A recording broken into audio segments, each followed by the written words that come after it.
Welcome to Living a Full Life podcast. Join us as we explore health topics that encourage raising healthy children, living a healthy life, and living the best life possible. Now, here's your host.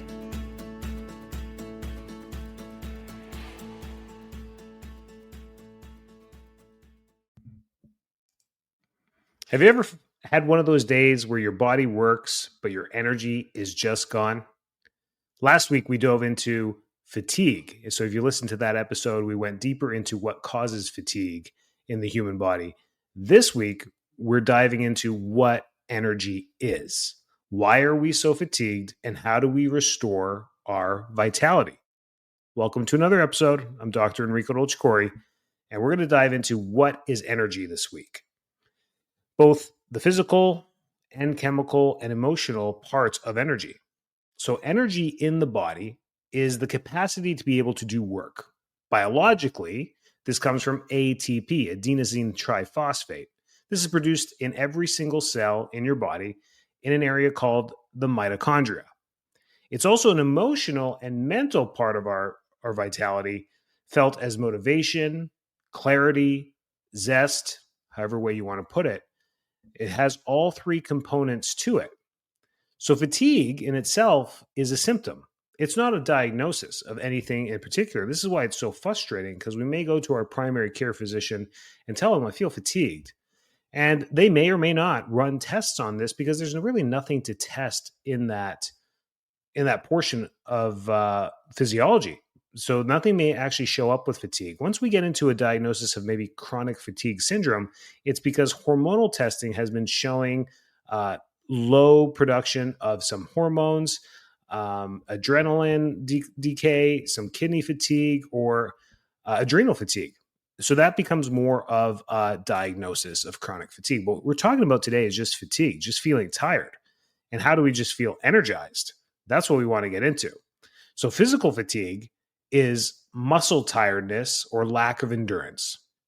Mental and emotional fatigue is brain fog, low motivation, irritability. And nutritional fatigue is poor cellular function due to micronutrient deficiencies, dehydration, or imbalanced blood sugar. I feel as a primary provider myself, as a chiropractor, talking to people every single day, those are the three questions I always ask them. Are you hydrated? Not do you drink water? Are you hydrated? Are you getting electrolytes? Do you have salt in your diet? A lot of people have pulled away from just salting their foods because salt has been given a bad rap. And when our blood pressure goes up, or a doctor says, hey, you have got high blood pressure, you got to watch your diet, people immediately default on cutting out all the salt, which can lead to deficiencies. So that's what we're going to dive in today. Today's episode is all about the 5 drivers of fatigue. And if by understanding the drivers of fatigue, we can then have more power to recapture our vitality. So let's start with them. This is in no particular order, but instead of 1, 2, 3, 4, 5, we're going to go A, B, C, D, E. How's that sound? So today, A is poor sleep quality. And you knew this was coming. So when we have a bad night's sleep and we have that groggy feeling the next day, we obviously know we're fatigued because we had a poor night's sleep. Maybe we only got 2 hours of sleep last night. New parents know exactly what we're talking about right here. So deep sleep is when your brain detoxes and your body repairs. If we miss that portion of our sleep cycle, well, now we have no detox and our body wasn't able to repair, so we may feel it the next day. Even 6 or 7 hours of low quality sleep can feel worse than 4 hours of deep rest. Sleep deprivation reduces glucose metabolism in the brain, especially in the prefrontal cortex. This is from the Journal of Neuro Report from 2000, but it shows that the deep sleep deprivation can actually be picked up on PET scans in the brain, where the brain only uses glucose as energy, and it reduces that metabolism in our frontal cortex, where we pretty much do all of our thought during the day. That's where we get the term brain fog from, where we just can't think straight. We're forgetting what we need to do next. That's from lack of sleep, of good sleep. So sleep is really important. We've done probably 2 or 3 podcasts on sleep and circadian rhythm. Go back and look at those up and listen to them. They have some great tips on how to improve your sleep. So that's number 1 when it comes to fatigue. You knew this was coming. You knew we were going to talk about sleep. Nutrient deficiencies. Now, this is where things get a little bit interesting. B vitamins, magnesium, iron, and coenzyme Q10 are essential for mitochondrial energy production. When we're looking to get energy back, these are hard things to test for. B12 is tested a little bit through blood tests, and then if you're low, you're given a B12 shot. But other than that, other things are really not checked for unless we have signs of anemia where iron can be checked for. So we're missing a lot of things here. And most people will or know to get a B complex multivitamin and start there if their energy feels low. And many report back saying it did help a little bit. It was great. Then we want to add our magnesium. Iron, you want to make sure you talk to your doctor first. Make sure you review that with someone who knows your blood work before you add iron into your diet. But coenzyme Q10, for many of you listening right now, can be added. And that combination of B vitamins, magnesium, and coenzyme Q10 can help repair mitochondrial damage and improve mitochondrial energy production, which is absolutely essential for energy, which is amazing. So an iron deficiency anemia is one of the most common causes of chronic fatigue, especially in women. We've known this for a while. Happens because they have a cycle every month, they give birth, and also their hormones play havoc on the red blood cell production through the different phases in their life, in their adult life. And anemia can be misdiagnosed. It can be missed completely because numbers and blood volumes may come back normal, like an RBC study or a CBC panel can come back showing everything within normal range. So things can sometimes be missed, and they usually are. So if you're feeling tired, it's the beginning of a symptom or a clue that things are not in balance. So looking into that is really important. But starting off with those things to help stimulate mitochondrial production may be the best first step forward to restoring your energy. C, chronic stress and emotional exhaustion. Constant cortisol production burns you out. There's no question about it. That's what we talk about with stress. The constant cortisol production burns you out. Mental stress manifests physically. It turns into digestive issues, tight muscles, and it lowers your immunity. We've all been witness to this. We can all attest to having this happen to us at some point where the chronic stress and chronic issues can add up on our bodies and leave us sore, tired, tight, and in pain. Emotional exhaustion correlates with low heart rate variability and poor sleep. This is from the Journal of Psychosomatic Research from 2013. So they showed a direct correlation between stress and lowering HRV.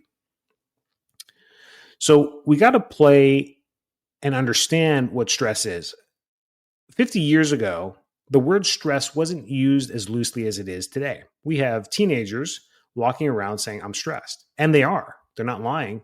But it's used more so now than ever, either because we are attuned to how we feel or we've drastically changed the way the world works. And I think it's both.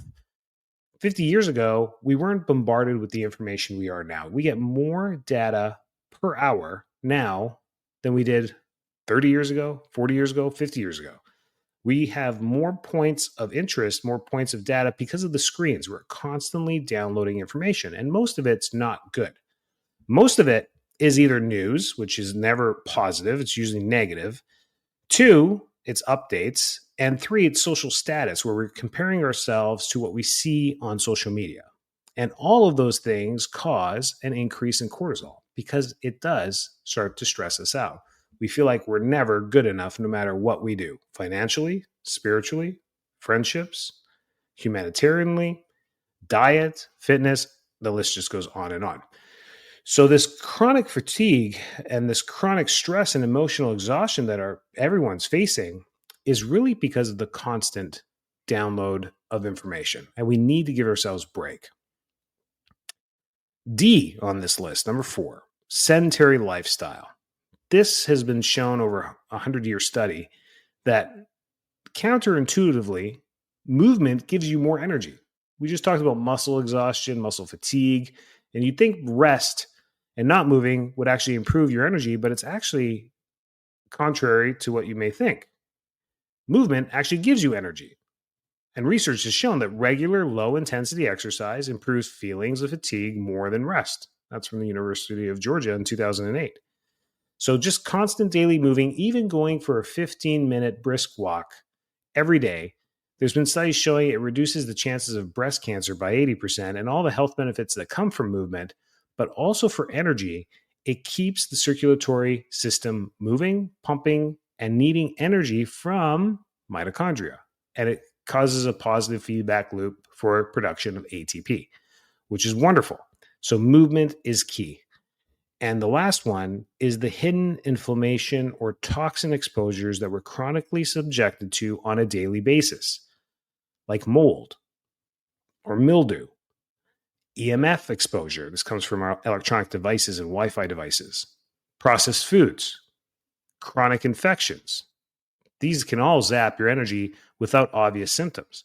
And they're the most common things that I see on a daily basis with my patients is they're either chronically exposed to mold. This is definitely a thing in more humid areas and hotter temperate areas. Mold is chronically around if there's humidity. And we have to have this. I would check your home every year or two to make sure that the mold is minimal in the home. You definitely don't want it to be in places where you sleep, the living room. If it's in and around the garage because of moisture and rain, that's fine. But you want to try and mitigate this stuff as much as possible. And if it's gotten into your body, you have to detox this out because mold can run rampant on your immune system.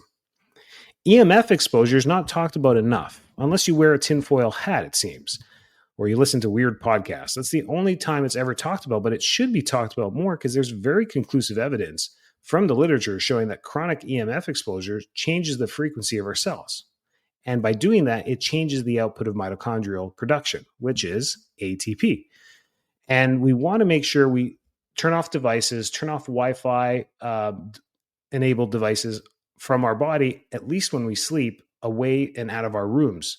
Don't charge the phone 14 inches from your head on the nightstand. Charge it, in a different room or on a different floor. Maybe even if you can, turn off the Wi-Fi at night completely so that signal diminishes within your home and gives everyone in the home a chance to have minimal EMF exposure a little bit every day. Otherwise, we're chronically subjected to it everywhere we go. And even devices, heavy-duty electronic devices. I don't know what you would have in the home.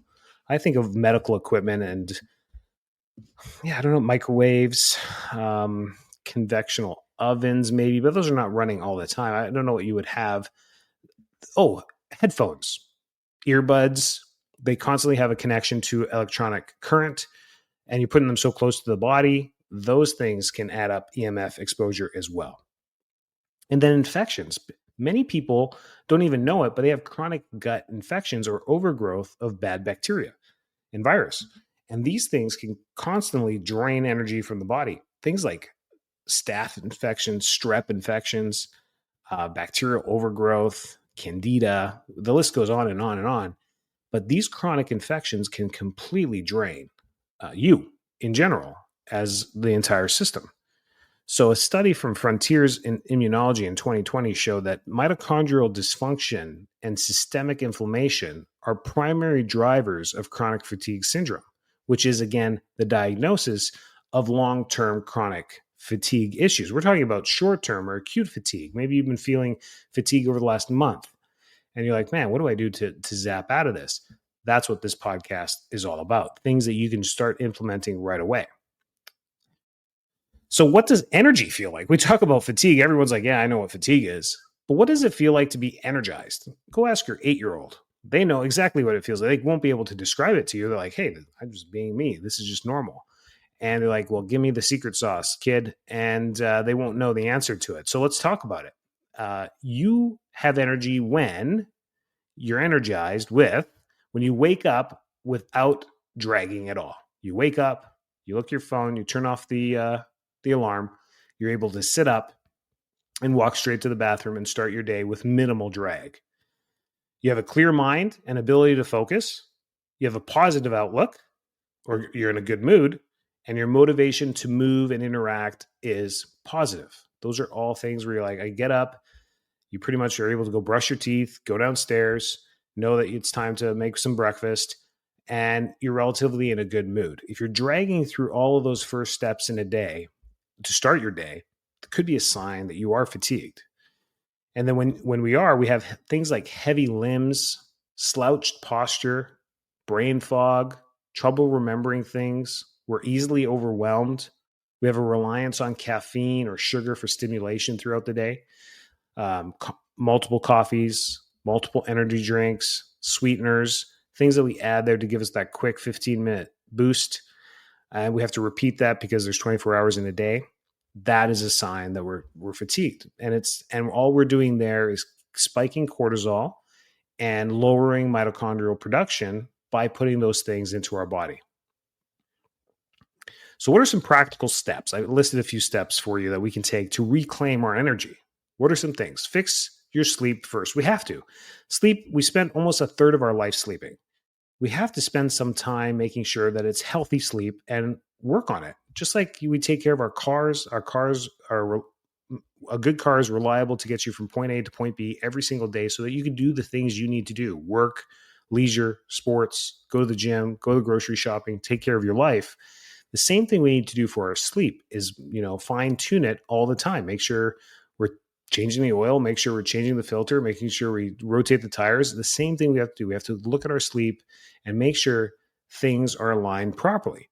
We want to sleep, if you have a standard work schedule, from 10 p.m. to 6 a.m. If that aligns with your circadian rhythm, that's what we want to try and focus on, is be in bed by 10, set the alarm for 6 to improve the chances of getting 8 hours of sleep.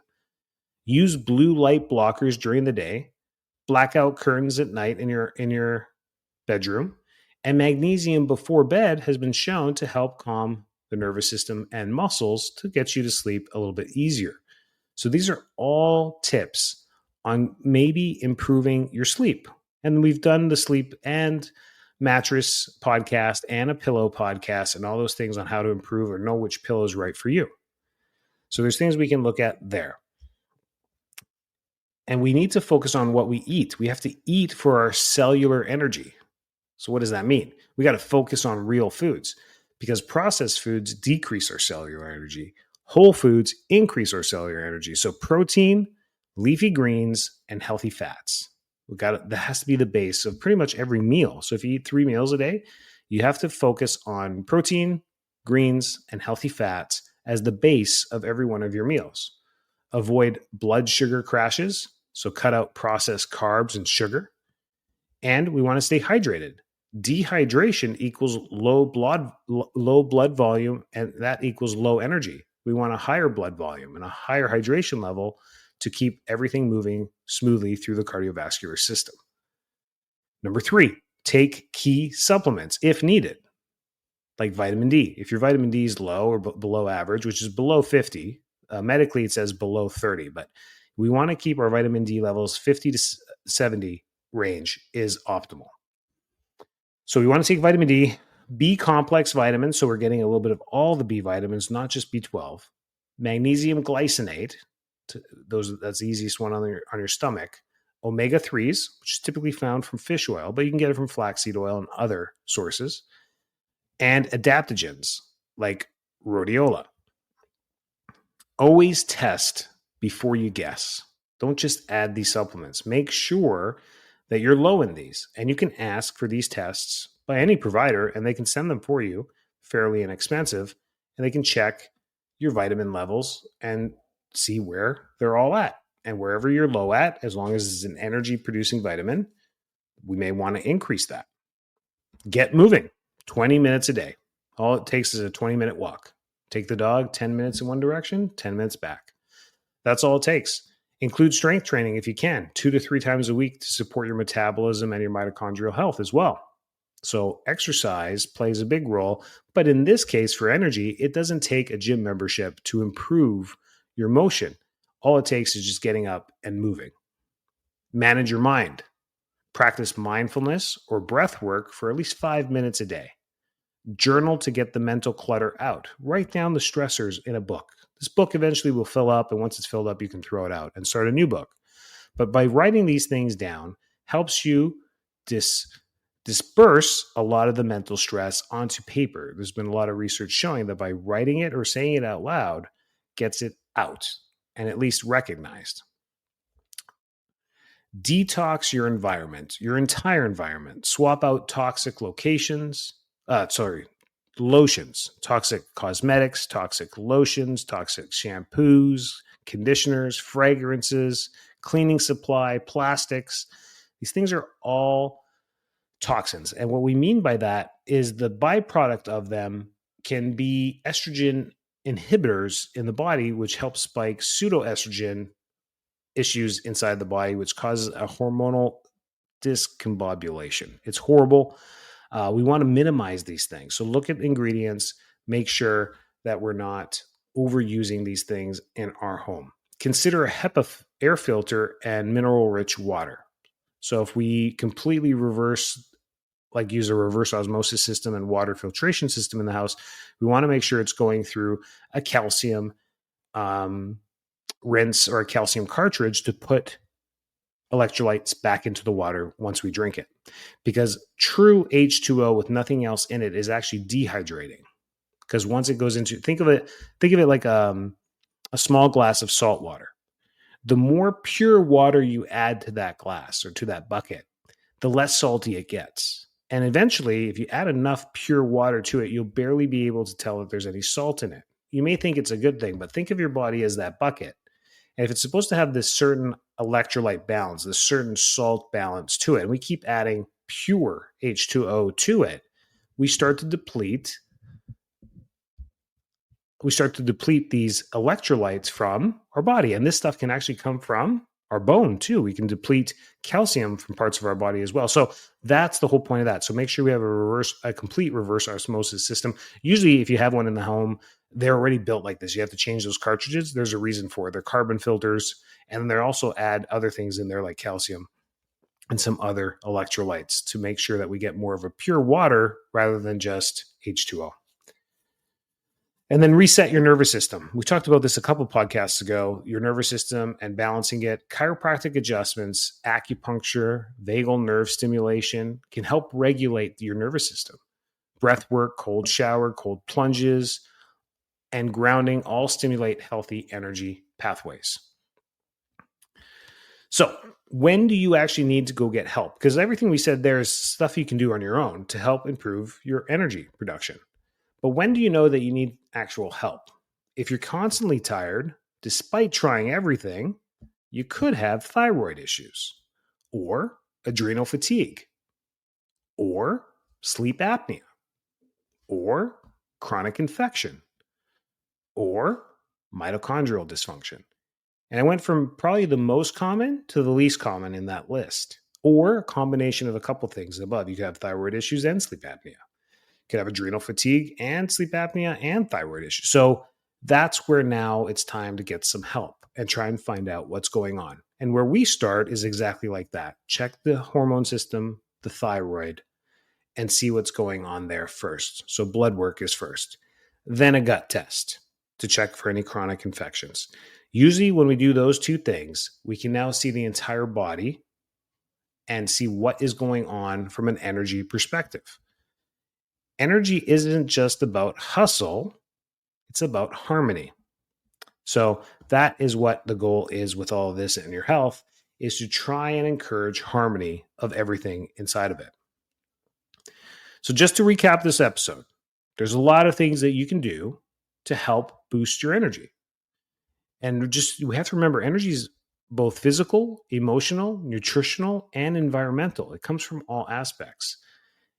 Reclaiming it is a lifestyle. It's not going to be simply taking some more magnesium. It's not a quick fix, but it is possible. We can get our energy back.